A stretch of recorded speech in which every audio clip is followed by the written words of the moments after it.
السلام عليكم ورحمة الله وبركاته أصحابتا كسو دوادا يوتيوب channel كشوتكين ورسمه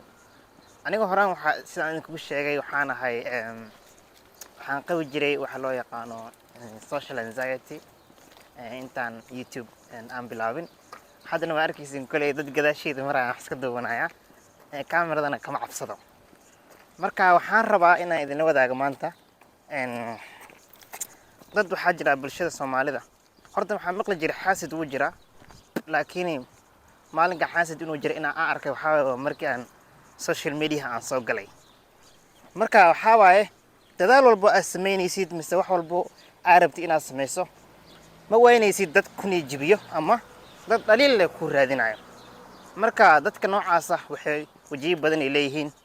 wanaag walba aad sameysid iyo wax walba aad sameysid dhaliil kuma waayaan dhaliisha bas ay fiiriyaan dad badan oo noocaasna waa arkay oo isku day inay nijibiyaan qaar igu caynay dhirkeyga iyo qaar ileh marmar English asaga la jirta English kaada British ma iyo iyo maahan American qaar ileh taa waan arkay marka dad noocaas iska jira oo shay walba marka bilaawaysid wax walba marka bilaawaysid dadkan ku aaminaynin waa yarihiin dadka ku aaminaa waa yarihiin dadkan ku aaminsaneen oo rabo inay ku nijibiyaan ayaa badan marka arintan waxaan ka wadaa mar walba isku dayid inaad wax bilaawdid insha Allah negative badan ayaa la kulmi doontaa dad badan oo ku nacay arki doontaa ama ku dhaliilayo haday ahaato inaad xirfad baranaysid ama luqad aad baranaysid waxay doontaa wahaatee